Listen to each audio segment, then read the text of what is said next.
Let's start with entry-level M3 MacBook Airs. I think that these new laptops are practically perfect. They are the best Airs ever.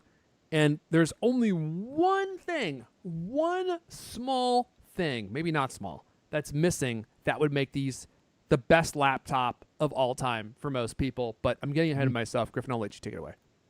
Yeah, well, previously with the M2 MacBook Airs, there were two small things that kept them behind. Um, Another one was that on M2 Macs, with the base model of 256 gigabytes of storage, Apple used a single storage chip instead of two storage chips. So, on the 512 gigabyte and higher, it used two chips running in parallel, so you'd have really fast read and write speeds for storage. But if you had the base model, it would only read and write half as fast. And the M2 was actually a regression from the M1 MacBook Air before that, which also used two chips on the base model. And tests showed a decline in performance between like 30 and 50%, which is, A pretty huge, significant. yeah, But they fixed that on the entry-level M3 MacBook Air. As YouTuber Max Tech shows in his 13-inch MacBook Air with M3 teardown video, the new machine uses two 128 gigabyte storage chips. This ensures the SSD delivers better performance than the M2 model, which with benchmarks indicating 33% faster write speeds and a whopping 82% faster read speeds. So this is a pretty significant upgrade. You know, I personally don't think that like the read and write speeds was like, the biggest problem with the old M2 MacBook Airs because, people ordering the base model MacBook Air probably aren't the sort of people who are doing a lot of reading and writing gigabytes at a time, but it is nice that they fixed this, not least because, there's no longer any wiggle room for an outrage clickbait news cycle to complain about these new MacBook Airs. well, there is one thing, Griffin. There is one thing. And it's still a money grab. If they would Hmm. just ship these things with 16 gigs of RAM base, it would literally be the perfect laptop. And I think the only reason they don't is the same reason that they skimped with the SSD chips and only put one in is because it probably saves them like 25 cents per machine. and That's TC, true. That's and true. TC I heard was like negotiating, I forget what the number was. But when he personally negotiates component prices, I heard they were quibbling over like the ninth decimal place, like for some of these Well, component parts. well, here's the thing. How much does it cost to upgrade from 8 gigabytes to 16? Is it $100 or $200? I forget, but it's a lot of extra money. Now we got Because yeah, go for it. either way, if you buy it in the education store, you get $99 off. So you could consider that a free upgrade. Sure, you could do it that way. I Cave Davis saying 8 gigabytes is enough. I don't know, man. I bought my wife the M1 base M1 MacBook Air, and that thing is constantly telling her that she needs to close applications because it's out of memory. So I don't know if it's the apps that she's using. I'm guessing it probably is. But I have literally never seen that message on a MacBook Pro in my life, and I've also never had 8 gigabytes of RAM. I think 16 in 2024 is the play.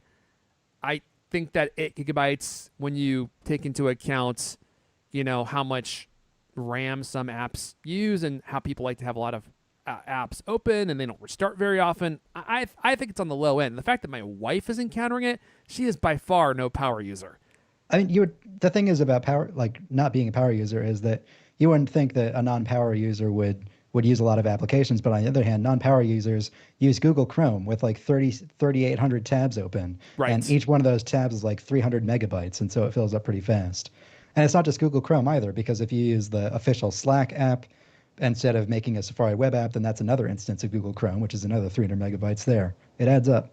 There you go. And actually, she may be a Google Chrome user, but her computer, that M1 MacBook Air, it's like the perfect size, the perfect form factor. All it needed was the distinct SSD chips so that they could increase the write speeds and then the extra RAM, and it would literally be the perfect computer. Like, and you could actually do real work on it, like editing videos, like Photoshop. If they would just add extra RAM, the performance would be exactly where it needs to be. Of course, it's their entry level computer, so I get it. There probably isn't a reason from a business purpose for a business case for Apple to do that because they want to keep the thing cheap and they don't want to take sales away from the MacBook Pro. But like they're so close. Like the 15-inch MacBook Air with 16 gigabytes of RAM and the dual SSD chips is kind of like the perfect computer for I think 95% of people, and would even steal sales away from the MacBook Pro if you're just doing light editing, video editing, and stuff. But anyway, this is a huge a huge performance increase for the new MacBook Air, and I just want to give credit to MaxTech for being all over this issue in previous MacBook Airs, and I have no doubt that they're airing this as an issue on their YouTube channel is probably something that significantly contributed to Apple making the change because they kept getting bad press and it made them look so stingy that they were doing this that I think eventually they're like, okay, like we're going to get called out on this again. It's going to be something that people continually clown on us and dunk on us for. Like, let's just go ahead and change this because it probably cost them very little money. Holy cow! We got Hugo Last in with the $50 super chat. Oh my goodness. Hugo, I think Hugo makes a donation like every single show. He's single-handedly keeping us going here. He says, I'm making my first purchase into the Cut Last company. The Cut Last company. I'm guessing you spelled Cultcast wrong. This should get me my .0000. I'm not going to read all those zeros. 1% company ownership. That better come with board voter rights. Bad news, Hugo, it doesn't. But I grant you your share. Your point, I don't know how many zeros are there. It looks like there might be 15. .0000001 share of Cultcast. I grant you that ownership, sir. Thank you for your contribution. It comes with absolutely no rights. Although once we have the Cultcast command center fully built out, you will be welcome to come use the pickleball courts in the steam room and perhaps the executive suite bathrooms. But thank you for that huge donation. LK will be very happy to see that go directly into his pocket. Let's see here. Anything else on that story, Griffin? I don't think so. We sufficiently flogged that.